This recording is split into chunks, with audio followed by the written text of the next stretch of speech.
being here today. You could be anywhere, you could be doing anything, and the fact that you chose to be here with us today is, we so appreciate you, because it shows us that you are caring about the lives and the safety of the children of the state of Arizona. And so thank you so much for being here. I would like to just start with rising for to recite the Pledge of Allegiance, and then we'll have a quick prayer.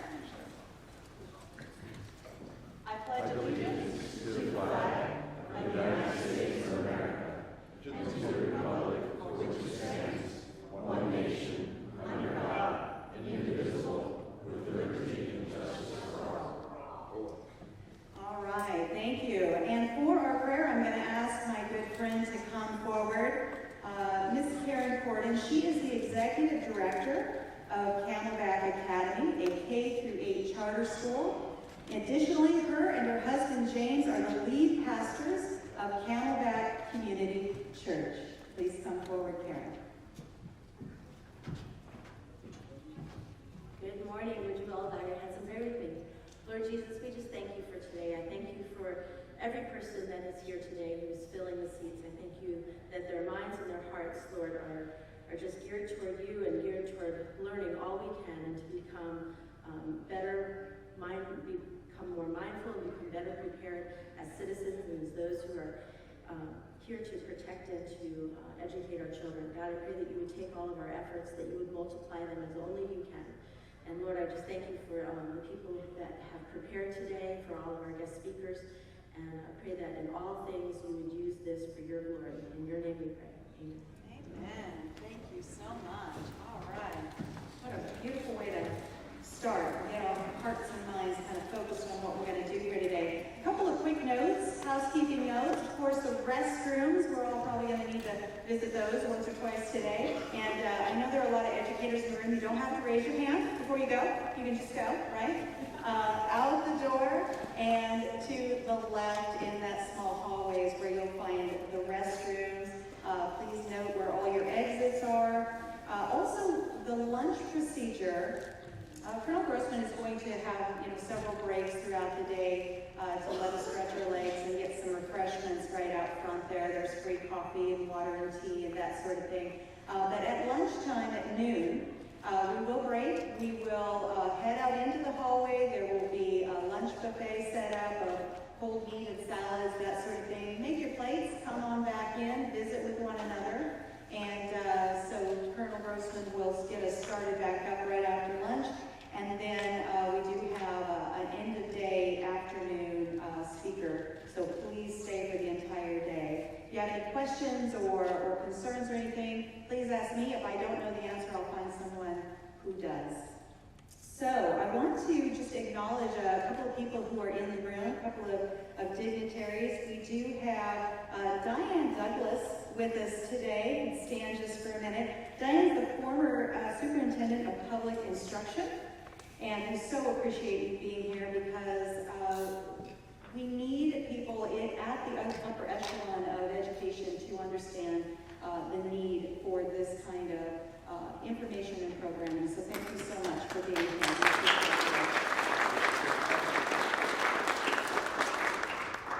We have Wendy Rogers in the room. Wendy, where did I find you? There you are. So Wendy is running for office. We must support those of us who are stepping forward to serve in those ways. She's a Republican running for state senate out of Flagstaff. She's also a retired pilot, a lieutenant colonel herself from the Air Force. Thank you so much for being here. And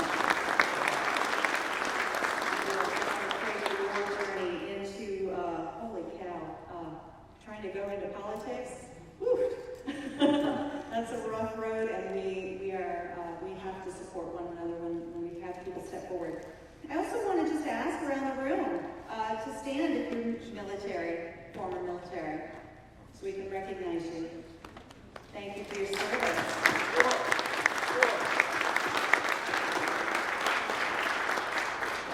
Any first responders, police officers in the room?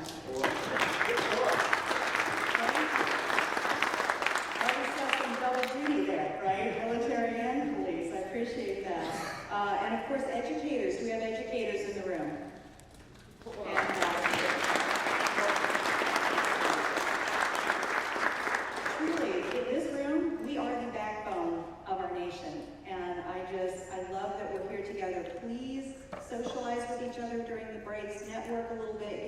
each other. The tighter our bonds, the better our entire city, or better our entire state. So thank you for that. All right, so I have to, of course, introduce our AZCDL Foundation board members, but I need to, unless she snuck out of the room, Kim Bishop, who greeted you all and checked you in, she really should kind of get to be honorary board member because she worked tirelessly to put all of this together. Kim, are you within earshot?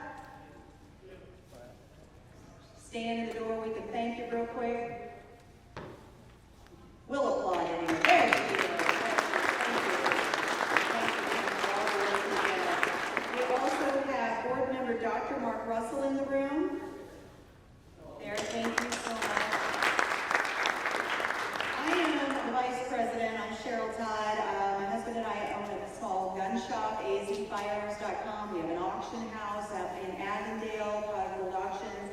And he and I co-host a radio show called Gun Freedom Radio.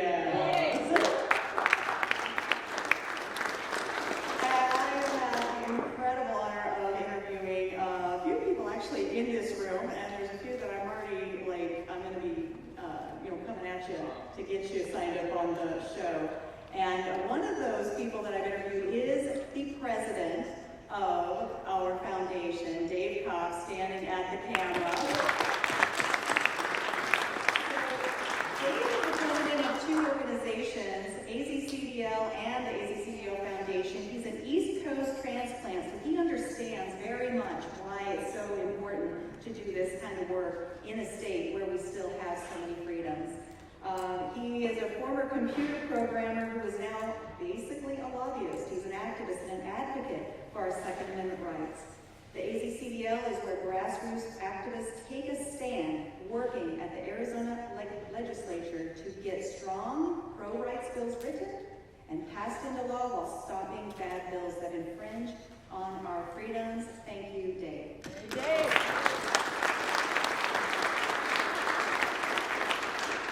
The AZCDL Foundation that brought you here today is a 501c3, which was established to promote safety, education, training, practice, and skill at arms, facilitate access to opportunities for education and training regarding firearms, and raise awareness and educate the public on the constitutional and legal aspects of firearm possession, safety, and use. To live out that mission, the AZCDL Foundation endeavors to bring a life-saving and life-protecting campus safety program called Faster Saves Lives to Arizona. And you will hear more about that later today when Faster Director Jim Irvine, who I want to recognize, will speak. And I want him to see every single face in this room still here later today when he speaks at 4, so please stick around. To help us better understand the why Arizona needs the life-saving and life-protecting Faster Saves Lives campus safety program, we are proud to introduce to you our keynote speaker. Lieutenant Colonel Dave Grossman is a former West Point psychology professor. He is a retired U.S. Army Ranger paratrooper. He is an author and a speaker, and he is the director of Philology Research Group. Colonel Grossman's research has been cited by the President of the United States in a national address. He has testified before the U.S. Senate and U.S. Congress and numerous state legislatures. He has served as an expert witness and consultant in state and federal courts. He helped train mental health professionals after the Jonesboro School Massacre, and he was also involved in counseling and court cases in the aftermath of the Paducah, Springfield, Littleton, and Nickel Mines Amish school massacres. Over the past 19 years, Colonel Grossman has been on the road almost 300 days out of every year because the demand for his expertise as one of our nation's leading trainers for military, law enforcement, mental health providers, and school safety organizations. Please give a warm welcome to our guest, Lieutenant Colonel Dave Grossman.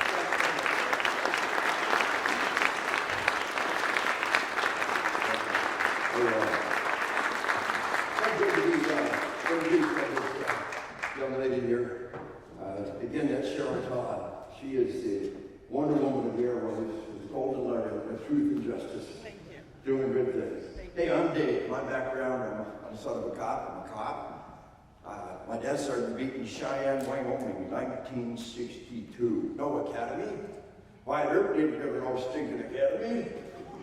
I want you to think about this, folks. It wasn't until the 1970s we began to send most cops to an academy. For 200 years, we just kind of gave them a badge and cut them loose. And imagine we still did that.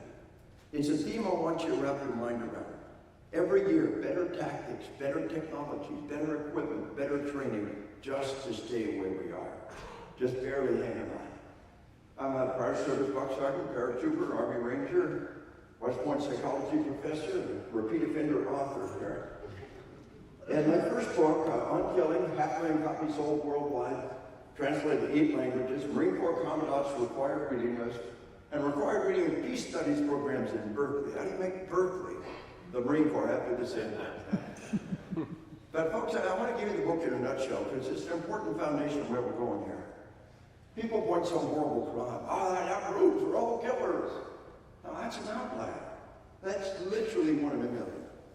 You explain to me the 99.9% of our citizens who go a lifetime, never killed anybody or even seriously attempt to.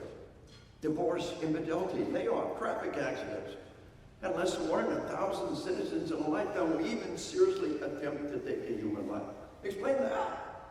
Inside most healthy members of our species, there's a pretty hardwired resistance against killing all kind.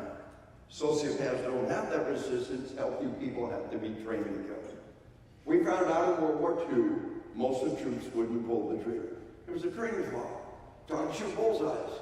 We have no known case of any bullseyes ever attacking our troops. Have you been in the U.S. Armed Forces since the Korean War and never once shot a bullseye? Man-shaped silhouette, top your field of view. Hit the target, target drop. Stimulus, response. Stimulus, response. Like a pilot in a flight simulator, like a kid in a fire drill, modern training makes killing a conditioned response. Under authority to adults. And oh, by the way, the video games are doing the exact same thing to our children. Get a 95 edition of the book. 3 years for Jonesboro, 4 years for Columbine. I predict that these juvenile mass murders are coming. We know how to make people able to pull the trigger without resistance, and we know darn well what's happening worldwide. Well, folks, one most important book, and if you're going to get one book today, the one I most want you to have is On Combat. Issued in the DEA Academy, issued in the Marshall Academy, also Marine Corps Commandant's required reading, translated 5 languages, and the nuts and bolts of what's happening in a life and death event. We'll work on this book all afternoon long, and there's some critical items in here. Well, the whole sheep, the wolf, and the sheepdog thing came out of that book. So we did the sheepdog kids book. Really been well received. But you know, I speak at the NRA every year. I was just there in Fort Worth this last weekend. I spoke all 3 days at the NRA, and my civilian sheepdogs. They said, Dave, what about all us civilian sheepdogs? So we wrote the book, Why Mommy Carries a Gun.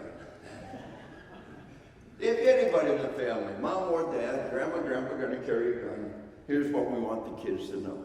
Find a gun, stop, don't touch. Get an adult. 4 universal gun safety laws. Second Amendment. Famous sheepdogs throughout history.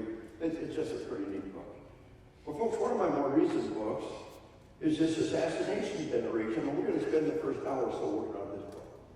I gave a copy to the president. I was invited to the White House after the Parkland School Massacre as part of the president's roundtable on violent video games. 2 weeks ago, I gave a copy to the vice president. I was invited to the White House. The vice president deeply interested in this whole media violence dynamic, and I was able to give a copy to him. And I want to start all of this off with a pop quiz. Oh, no, nobody's going to be a test. How many kids killed by school fire in all of America in the last 60 years? Total kids killed, school fire, America, 60 years. Anybody? 0.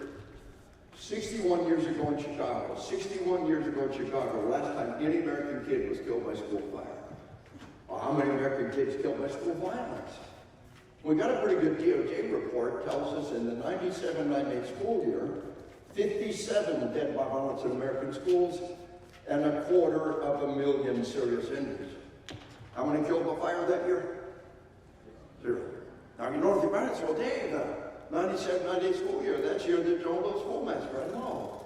I was there on that the Joan Pearl Massacre. We thought it was my son's school we first heard about. By the way, what do I call it? The Joan Pearl what? Massacre. Please stop calling these horrible mass murder shootings. When the word shooting becomes a term for a criminal act, then we're doomed. It's anti-gun propaganda coming out of your own mouth when we call it a criminal act a shooting. Shooting's not a criminal act. You said they stole the language of us. And what do we call the most horrible mass murders in history? Shooters. Active shooter response. How would we be real busy during their season? Yeah? Folks, from the current Department of Justice down, from the grassroots up, there's a major movement that says stop referring to criminal actions as shooting and stop referring to mass murders as shooters. We're in a room full of active shooters, you understand? It's anti-cop, anti-gun propaganda out of your mouth. Every time you call a criminal act a shooting. You ever wonder why the media immediately attacks a cop in a shooting? Because he's a shooter. And we call them shooters, we're terrible people. Folks, the terms define the debate. Do we talk illegal alien or undocumented immigrant? Do we talk pro-abortion or pro-choice? And we have given a victory by using this terminology. And the best response is mockery and laughter. Anytime you hear the phrase active shooter response, mock them, laugh at them, then we're real busy during deer season. But folks, we want to blame the object and not the individual.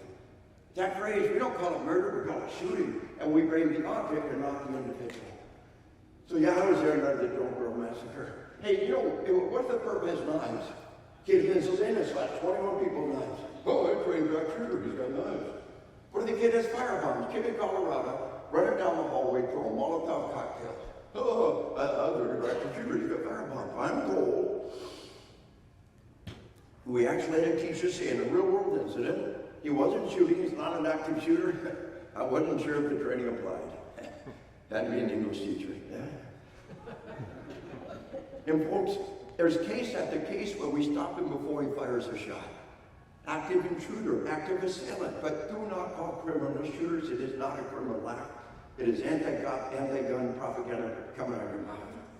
So yeah, let's turn it out the Joan Pearl Massacre. Massacre, there's a good old word. How many of y'all remember the Boston Massacre? One thing that set up the American Revolution, 5 dead in the Boston Massacre. Remember St. Valentine's Day Massacre? Mobsters murdered 7 mobsters outside Chicago. Add them up. Add up Boston Massacre, St. Valentine's Day Massacre, you still got more dead at Columbine. Double that number, you still got more dead at Sandy Hook or Virginia Tech. Why can't we call these lands what they are? Massacres. But they want to blame it on the individual, and there's more than that involved. We'll talk about it. So yeah, the 97-98 school year, that was a bad year. But in the 06-07 school year, we had a new record dead by violence. 63 dead by violence in the school. How many killed by fire that year? 0. And folks, the year the Parkland School Massacre, 17 in Parkland, 10 in Santa Fe, Texas, 2s and 3s across America, that year was a new record dead by violence. Every couple of years we rack up a new body count dead by violence in the school. And meanwhile, not a single kid been killed by school fire. So y'all help me say anything. What kind of grade do we get the firefighter for keeping a kid safe from fire? Come on, you get the firefighter. Yeah, even the cops reluctantly. My cops reluctantly give the firefighter an A. You don't understand, folks. My cops always mumble, dang firefighters. You know? They sleep till they're hungry and eat till they're tired. Repeat as necessary. They walk in the door and they get an A. So what do we get for keeping the kids safe from violence? What's the violence grade? Nobody gets an F anymore. How about needs improvement? Can we all agree, little Johnny in this room and say, Johnny, why can't you be like little Jimmy firefighter? These are a student denial. Look up the ceiling. Look at the fire sprinklers up there. White dots. And the ceiling material up there is code selected because fireproof material. You spot the smoke alarms up there? And drop down to the old fire exit sign. That anticipating fire sign does a battery backup when the world ends. It'll still be lit fire exit sign. Yeah. And yeah, there's wood veneer paneling on this stuff. You bet your bottom dollar's been treated with fire retardant material. And the wall boards are construction of fireproof, fire retardant material. The concrete slab underneath your feet, the carpet on top of the seat when you're sitting on the table in front of you are code selected because they're fireproof, fire retardant material. Folks, the cost of a modern building is double to meet fire code, easily. Fire sprinkler system under pressure of the lifetime of the building, one of the most expensive things in this building. Electrical system under fire code. Double the electrical system, one wiring, every fire exit, every fire line.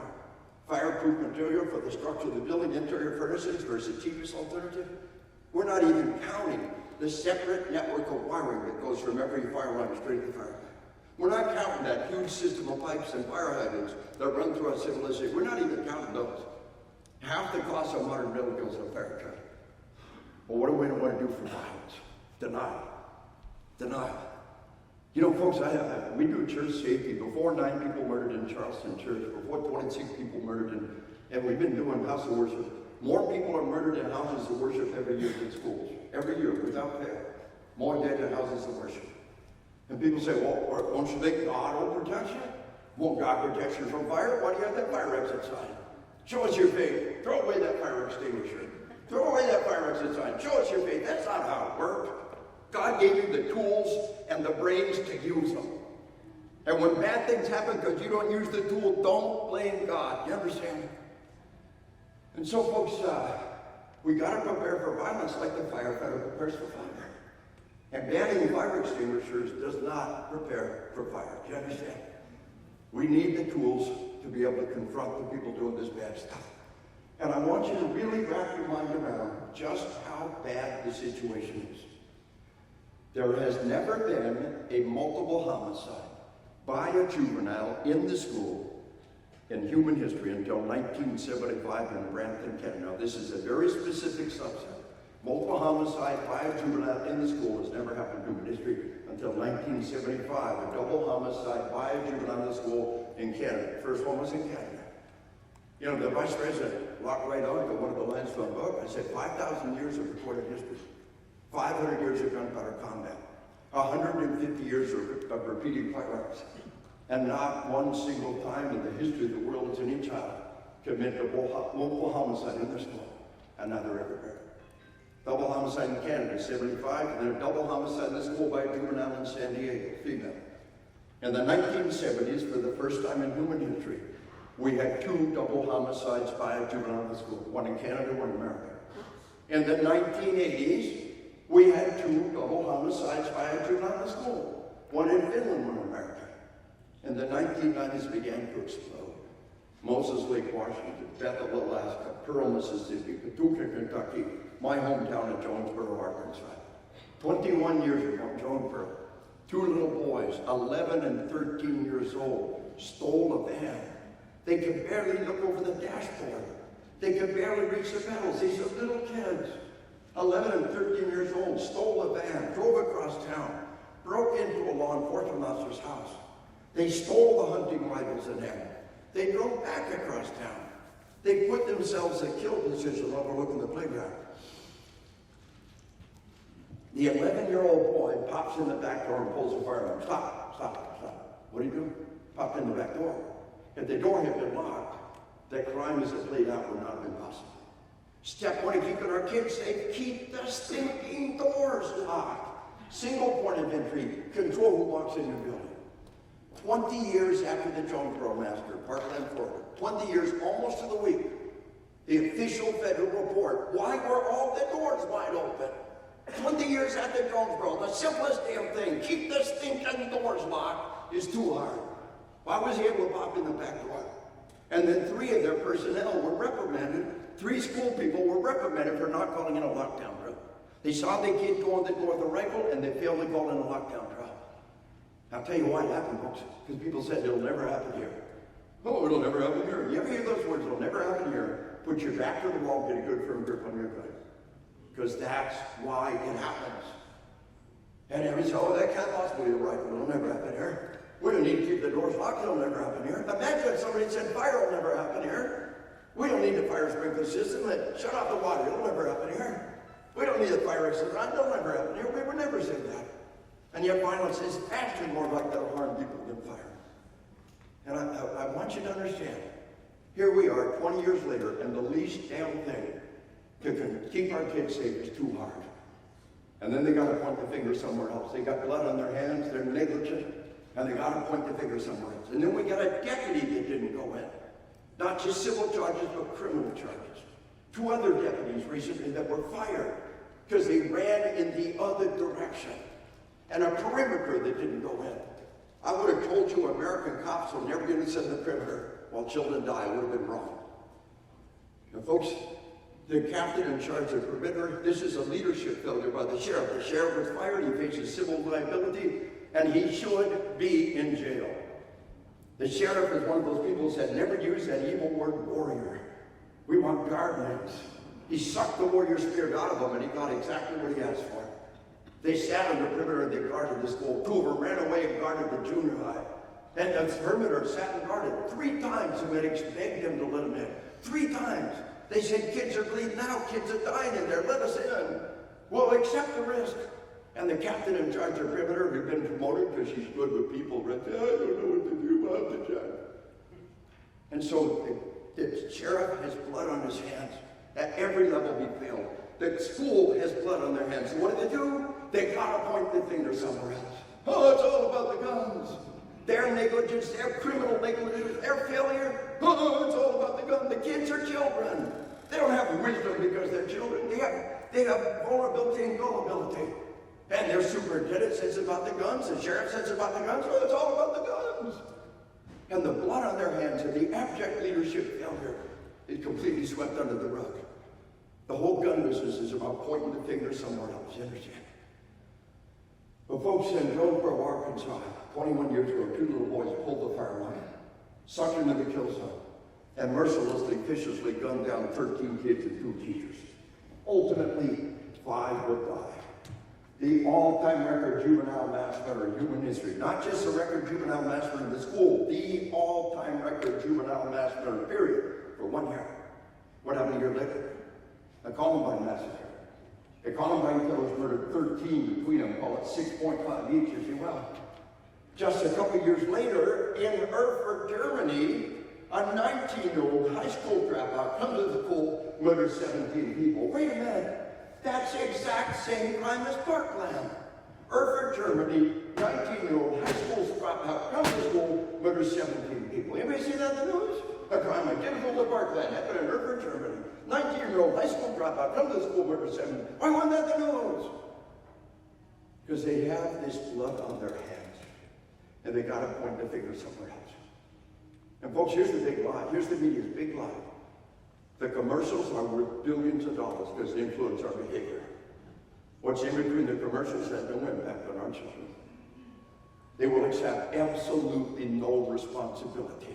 A 30-second commercial will modify the behavior of millions of people. Decade after decade of sick, twisted, perverted TV shows and movies, and especially the video games, and their lie is it has no impact on our children. This is the most blatant, obvious lie you could ever point your finger at. But they've got to point the finger somewhere else. So the Erfurt massacre, they just simply censor it. They won't talk about it. But the Parkland killer, the Erfurt killer, they were both 19 years old. They don't qualify for our juvenile hit rate. So the all-time record juvenile massacre in human history, 2009, Finland, Germany, a 17-year-old high school student murders 15 all by himself. The all-time record juvenile massacre in human history, Germany.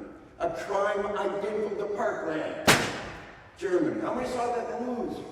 Oh, why not? Oh, because it's only happened in America. It's because of our guns. And that's the big lie, folks. They got to point the finger somewhere else. They have this blood on their hands and they simply sense the information. Folks, how many of them been to Germany? Tell me they can't regulate things. Tell me they can't control things. Some of the strictest gun laws in Europe are the most administrative-minded people on the planet, and they couldn't make it work. Folks, Finland's had 3 juvenile massacres in the school. There was one in Taiwan, there was one in Thailand, there was one in Moscow. Russia is a totalitarian nation that has tried to confiscate every gun for 100 years. And Russia couldn't stop a juvenile from getting a gun and coming to school committing a mobile homicide. It's not about what's in their hand. It's about what's in their head. And it's worldwide. Where the pits of hell are these kids coming from? It's never happened in human history, and now it's everywhere. We know damn well where they're coming from. Just a year ago, in USA Today, study confirms link between violent video games and physical aggression. Duh! 1,000 sound scholarly studies, the AMA, the APA, the Attorney General, the Surgeon General, every psychiatric, psychological, pediatric, medical group on the planet, it's all in the books, making definitive statements.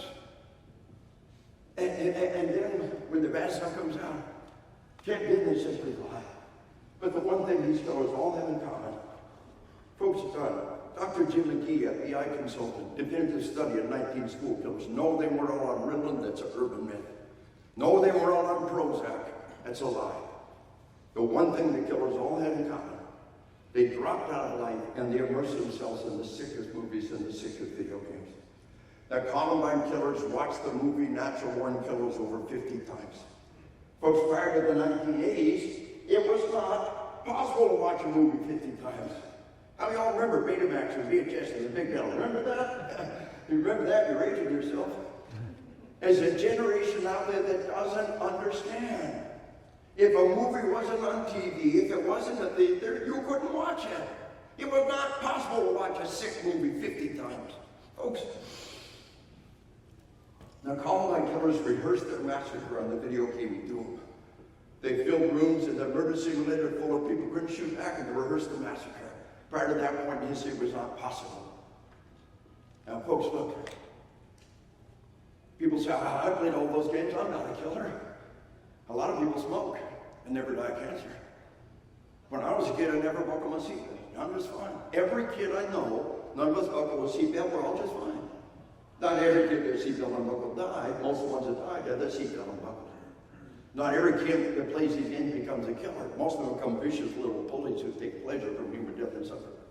But all the killers played these games. This is the new factor, folks. And they desperately have to point their finger somewhere else. And so, Phil Chalmers wrote a book, Inside the Mind of the Teen Killer. I recommend it very highly.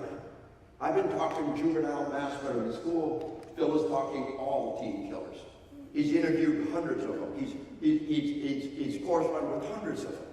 He's got a chapter of the book, How to Create a Teen Killer in 10 Easy Steps. All the old problems are still there. All the old problems are still important. There's one new factor every single time. Every one of these kids he's ever interviewed is obsessed with the sickest movies and TVs and video games and the sickest culture the world's ever seen. Phil says, oh, you cops out there, don't ask a little killer you're inspired by a movie, it makes them mad. You cops, you strike up a conversation with this little killer. So, hey man, like, what's your favorite TV show? I watch Breaking Bad and Sons of Anarchy and Sopranos over and over again. Yeah. Well, what's your favorite movie? I watch Natural Born Killers over 50 times. Well, what's your favorite video game? I play Grand Theft Auto 5 until 4 o'clock in the morning, month after month. Phil says, you ask any one of these killers 3 questions. Favorite TV show, favorite movie, favorite video game. Boom, you're right inside their sick little world every single time. And so, folks, this is the new factor. And here's the El Paso Walmart murder. Remember the El Paso killer? This is right out of his stinking manifesto. Don't attack heavily guarded places. Number one, they're not coming when people can shoot back. And to fulfill your super soldier Call of Duty freaking video game fantasy. In his manifesto, he said he's fulfilling his Call of Duty video game fantasy. He said what he's doing. He's taking his fantasy and turned it into your stinking reality. I showed this to the vice president. He said, I never heard about that. How come I didn't hear about this? Folks, they simply censor the information. And folks, here's the Parkland killer. The Miami Herald quotes the Parkland neighbor, the Parkland killer. The neighbor says he played violent video games 12, 15 hours a day. It was kill people, something up, kill some more all day long. The all-consuming, all-pervasive thing in this killer's life were the video games.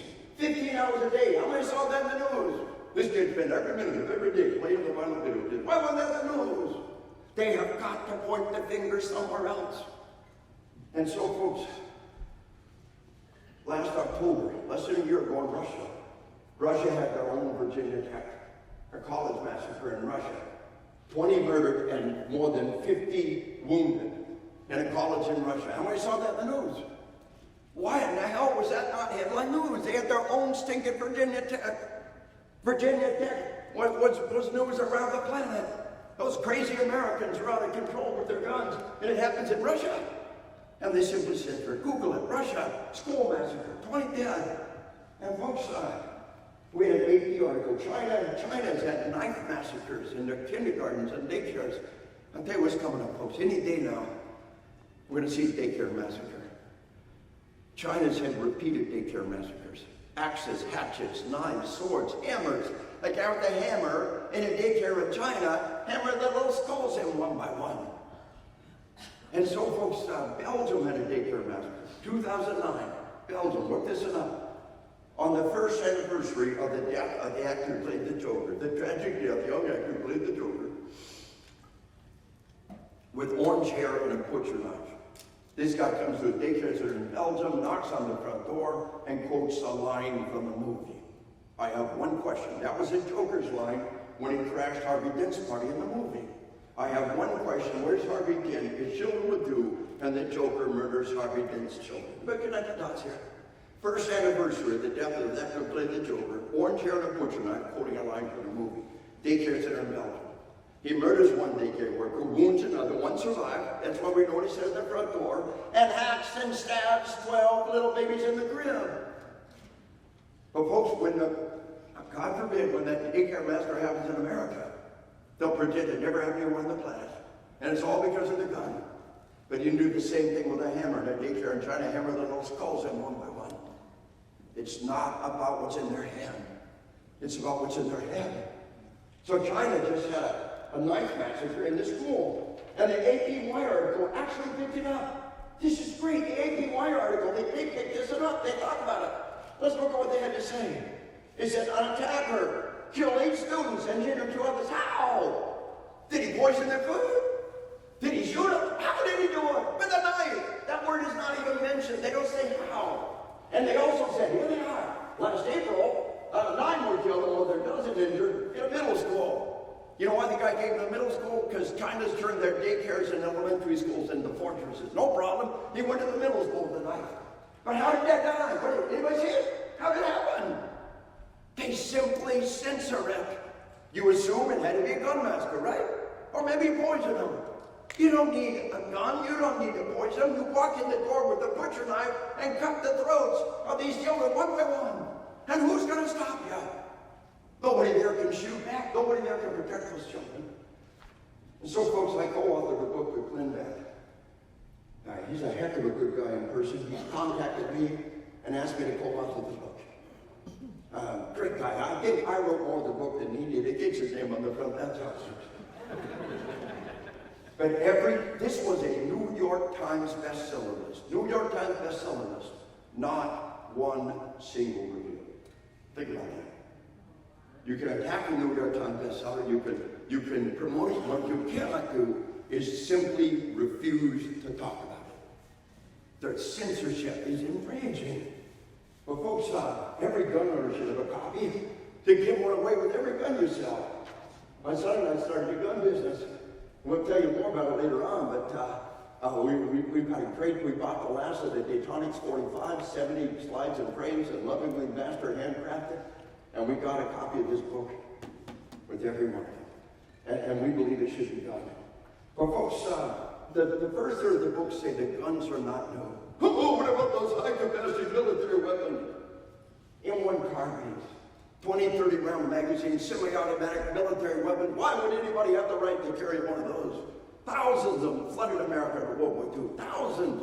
You could buy M1 carbines for $20 a pop. How many M1s would you buy for $20?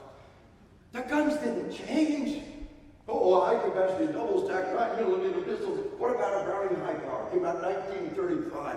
The official firearm of many nations in World War II. Thousands of them flooded America. The guns didn't change.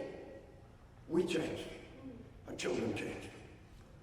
Up until 1968, any kid in America could order a gun. The Montgomery Ward's catalog and the U.S. mail would deliver to their house.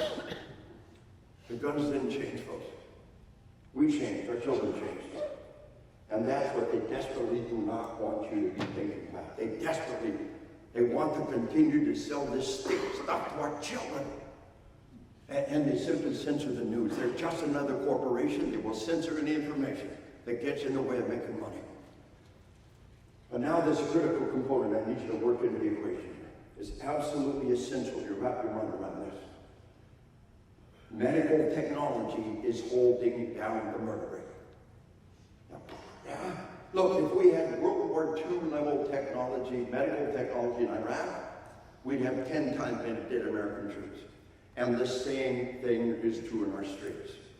If we had Vietnam level medical technology in Afghanistan, we'd have at least 4 times many dead American troops, and the same thing is true in our streets.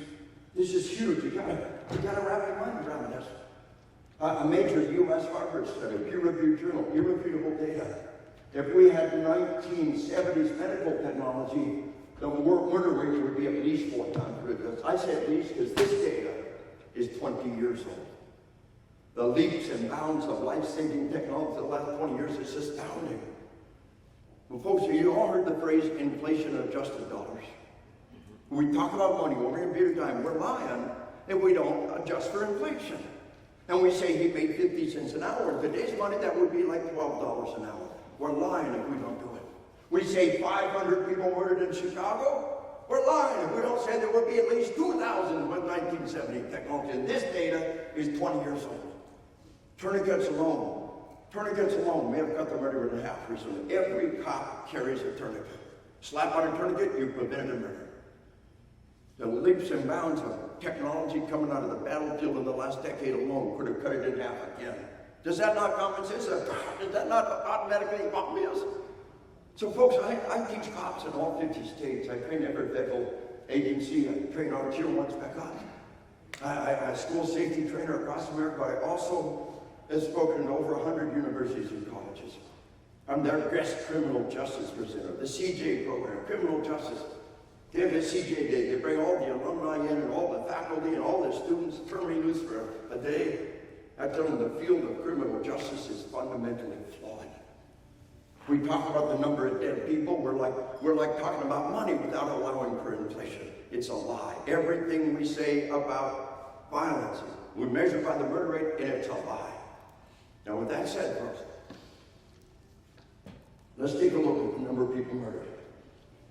Now, folks, in 2006, right on the Uniform Crime Report, UCR, we had 17,000 Americans murdered. By 2008, 16,000. 2009, 15,000. 2010, 14,000. This is the leaps and bounds of technology coming out of the battlefield saving lives. And then, in 2015, 2016, the murder rate exploded like nothing we have seen in the history of our nation. How many saw that in the news? Folks, I had the American Sheriff's Association. I had hundreds of sheriffs a couple of months ago. I said, Sheriff, how many of you knew about this? Not one. If this had been the stock market, we'd hear about it every day. If it was the interest rates or inflation rates, we'd be hearing about it at least once a month. How in the hell could this have happened for 2 years straight? And then it stayed there. It stayed up there. That's as scary as being there. How in the hell could this have happened and not be in the freaking news? But folks, the one place I can find them talking about it, here's what they said. The murder is up, but it's still below historical highs. You lions, come sucking dogs.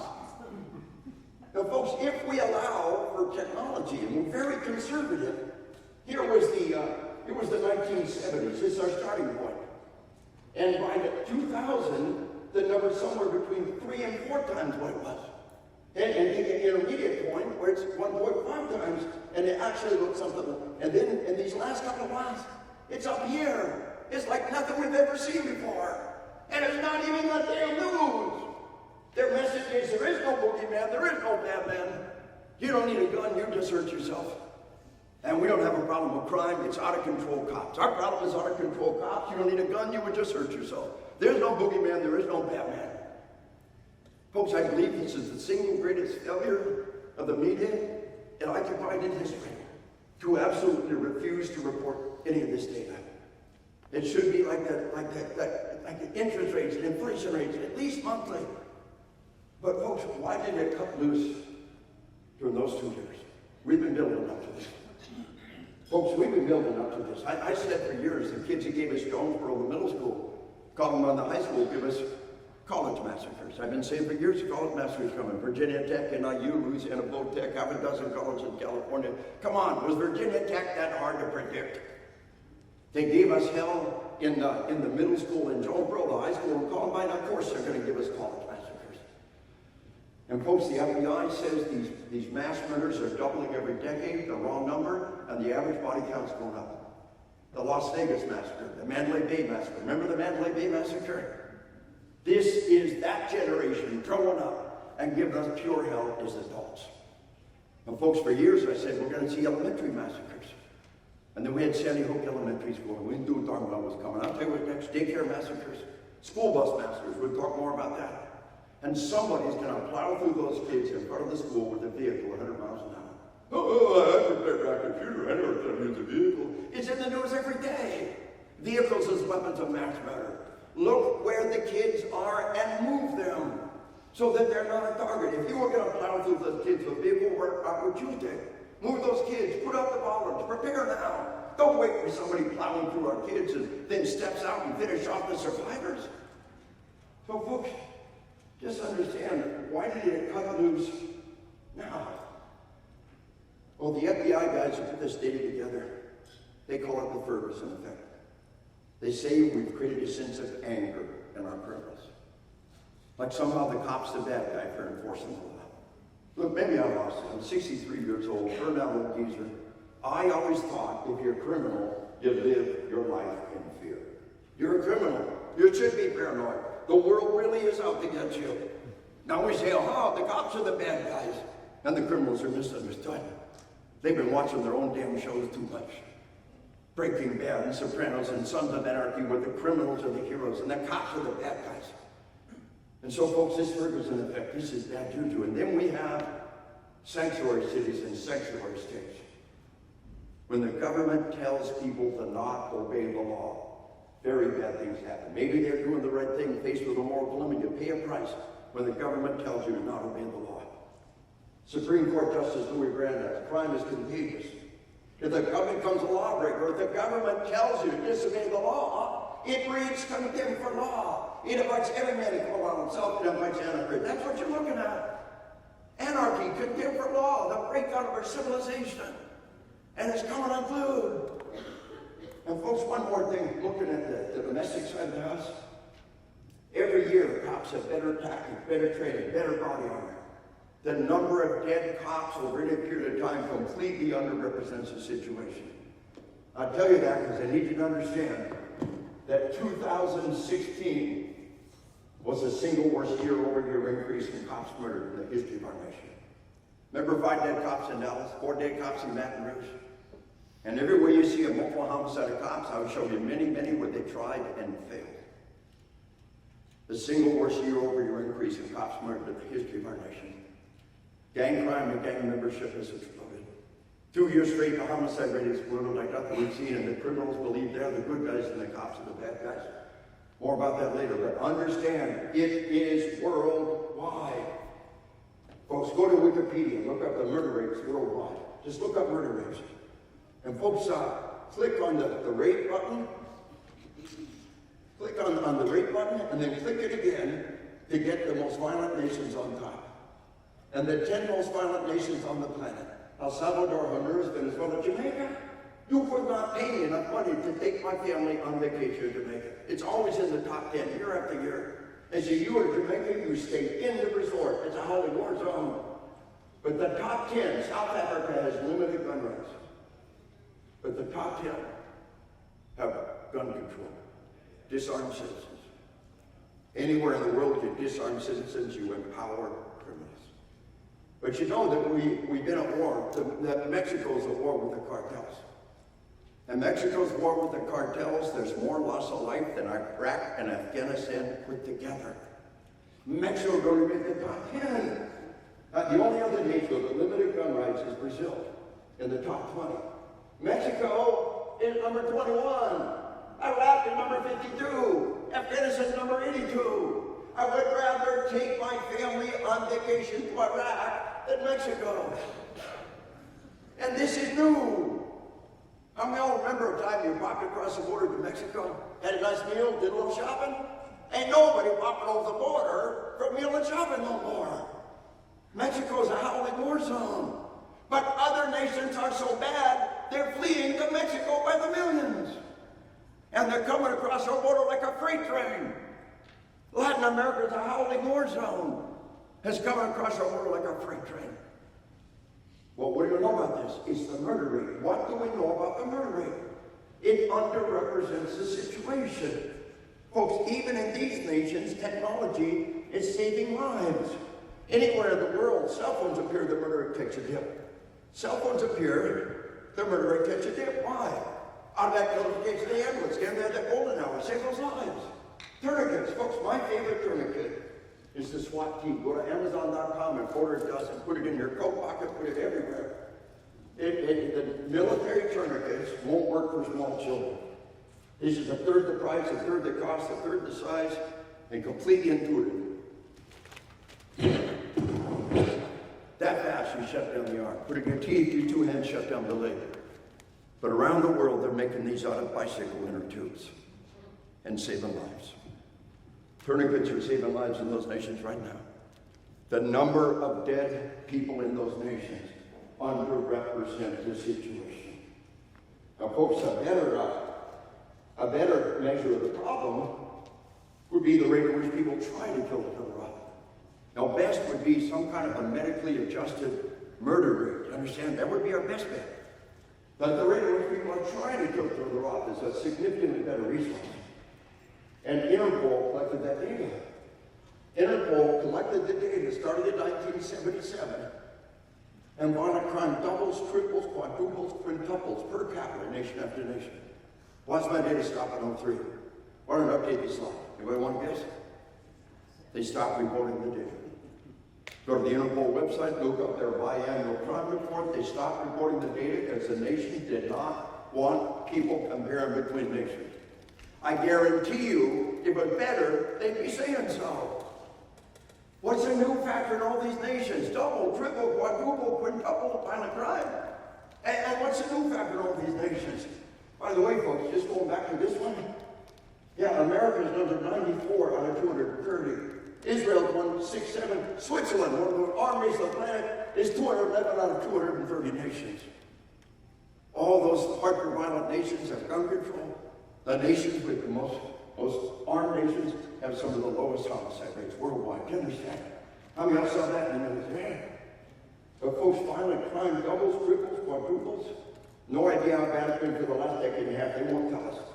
But I guarantee you, the better they'd be saying so. So what's one new factor in all these nations? What's the new factor in all these nations?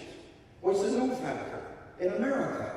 What is the one new factor in every one of those nations? Some have gun control, some have death penalty, some don't.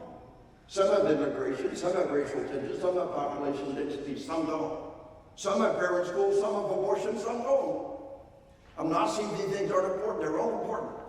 But if your pet topic is, I will show you a nation that has it. I will show you a nation that doesn't have it. And they both have a doubling, tripling, quadrupling violent crime. What's the one new factor? We're these nations.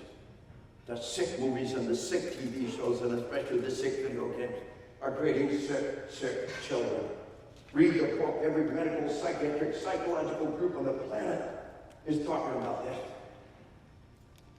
So folks, we're going to wrap up this first hour now. I'm an old soldier, like to play life by old soldier rules. For me, that means like 10-minute break every hour in the hour. The research is clear. Once you sit in your tail for an hour, learning just goes away. Yeah? We're going to go for an hour, 10-minute break, hour, 10-minute break, and we'll have lunch about noonish, and then we'll wrap lunch up probably a little bit early, and then again, an hour, 10-minute break, and we'll keep that cycle going, folks. Do you have a feeling for just how bad this situation is? Latin America is a howling war zone coming across the border like a freight train. The single worst year-over-year increase in cops murdered in the history of our nation. Folks, almost 2 years straight, a homicide rate exploded like nothing we have seen in modern history. It's bad. It's very bad. But y'all want to hear some good news? The world desperately needs what you have to give. You must believe in who you are. And what you bring to the table is armed American citizens holding back this tide of violence. The world desperately needs what you have to give. Your sacrifice is for no unworthy purpose. Ain't nobody doing this to make great big gobs of money. You carry a gun, you seek that training, you use your own resources to protect your loved ones.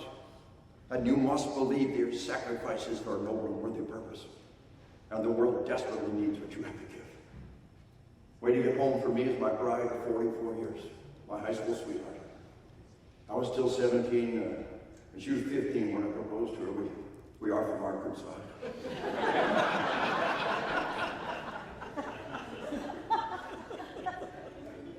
2 years later, she married a crazy Army paratrooper.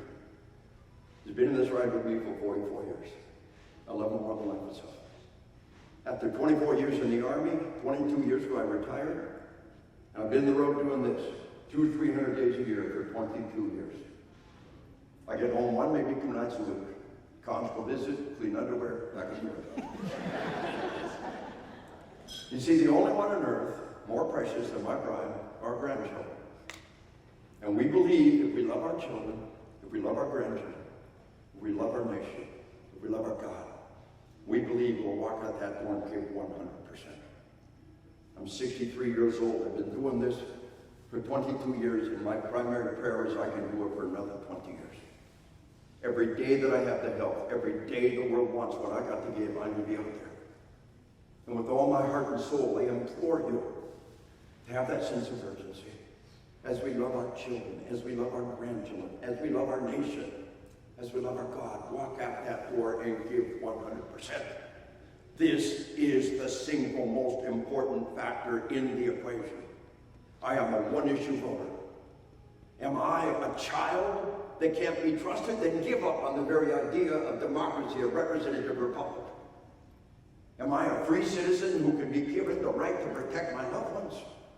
Anywhere on the planet, if you're a politician, if you're rich, you have armed security. Peons and peasants will never have that. My family's life is every bit as valuable as the president, and I am my family's Secret Service. And I will fight with all my heart and all my might for that one issue. Am I a peon, a peasant who can't be trusted? Or am I a citizen who can be entrusted with a tool to protect my loved ones? But you must believe how desperately important it is. Our civilization hangs on that one issue. Our way of life, our ability to protect ourselves and sustain ourselves hangs on that one issue. But please have that sense of urgency. Dedicate yourself with all your heart and all your mind and all your spirit to keeping our nation free and protecting those that we love. And so, folks, here's the plan now. Mickey's big hand is on the one.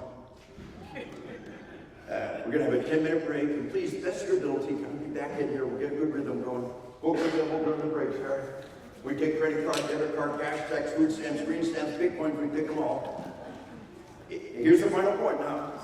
If you're a civilian, back in the seats at quarter past the hour. Perhaps you're in the military, back in the seats at 10-15 hours. If you're a Marine or from Arkansas, Mickey's big hand will be on the 3.